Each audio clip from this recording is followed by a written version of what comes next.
ఆ గుడ్డివారు దేవుని వెంబడించారు. ఎలాగ వెంబడించారంటే నమ్మకముతో వెంబడించారు. నమ్మకం లేకపోతే వాళ్ళ గుడ్డితనము పోయేది కాదు. అందుకే దేవుడే అడిగారు, నేను ఇది చేయగలనని మీరు నమ్ముచున్నారు. నమ్మారు వాళ్ళు. నమ్మకమే దేవునికి స్తోత్రం. హల్లెలూయా.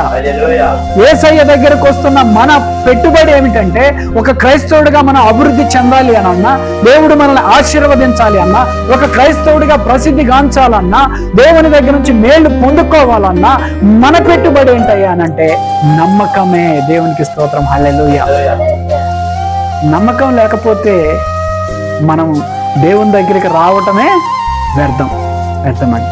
అందుకే దేవుడే అడుగుతున్నాడు. ఒకవేళ ఆ గుడ్డి వారిని అడిగినట్టుగానే మధ్యాహ్న కాల సమయంలో మనల్ని అడుగుతున్నాడేమో, ఈ మాటలు వింటున్నటువంటి పరిసర ప్రాంతాల వాళ్ళని కూడా అడుగుతున్నాడేమో, ఇది నేను చేయగలనని మీరు చూడండి. నిజంగా ఇంత పరీక్ష అంటే మీరు నమ్ముతారో లేదో, ఇలాంటి వాక్యం మైక్ ద్వారా బయటికి పోతుందేమో అని కరెంటు కూడా ఉండట్లే. ఆదివారం కరెంటు కూడా ఉండట్లే. రోజు ఉంటుందా లేదమ్మా? సోమవారం నుంచి శనివారం వరకు పక్కాగా కరెంట్ ఉంటుంది. నేను మైక్ ఆన్ చేసాము, కాస్త అట్లా 2 పాటలు పాడాము, అంతే కరెంటు పోయింది. నాకు తెలుసు ఇంకొక అర్ధ గంటలో వస్తుంది, ప్రార్థన అయిపోగానే వస్తుంది. దేవునికి స్తోత్రం. హల్లెలూయా. అయినా మనం దేవుణ్ణి ఏం చేయొద్దు, ఆరాధన చేయటం మానేది లేదు. ఆయన స్తుతించటం అంతా నా మేలుకే, ఆరాధన యేసుకే, అంతా నా మేలుకే పాడాల. నిత్తమునకు తల వంచితే ఆరాధన ఆపను, స్తుతించుట మానను, ఆరాధన ఆపను, స్తుతించుట మానను, స్తుతించుట మానను, స్తుతించుట మానను, అంతా నా మేలుకే.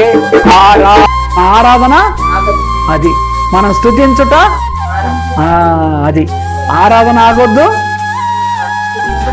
అది కరెంటు ఉన్నా లేకపోయినా, పరిస్థితులే తారుమారైనా, ఈ పాటలోనే ఉంటాయి మీకు. పరిస్థితులే తారుమారైనా, స్థితిగతులే మారినా ఆరాధన ఆగదు అని. కాబట్టి పిల్లరా, ఎందుకు అనంటే నేను ఇది చేయగలనా అని దేవుడే మనం అడుగుతున్నాడు. కాబట్టి ఎప్పుడైతే దేవుణ్ణి మనం వెంబడించడానికి ప్రయత్నిస్తున్నప్పుడు, వెంబడించాలనే ఆలోచన వచ్చినప్పుడు, వెంబడించాలి అని అనుకున్న తక్షణమే మనలో రావాల్సింది ఏంటంటే నమ్మకం రావాలి. దేవునికి స్తోత్రం. హల్లెలూయా. నమ్ముట నీ వలనైతే అది మనం వెతుకుతున్నాం, ఆపదలో ఉండి వెతుకుతున్నాం, దేవుణ్ణి వెంబడిస్తున్నాం.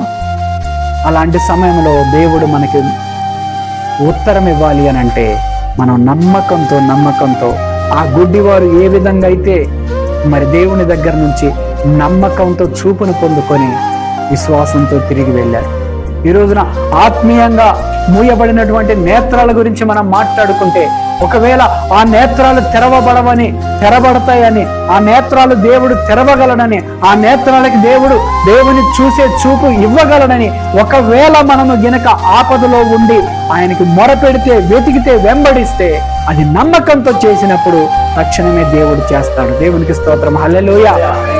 హల్లెలూయా.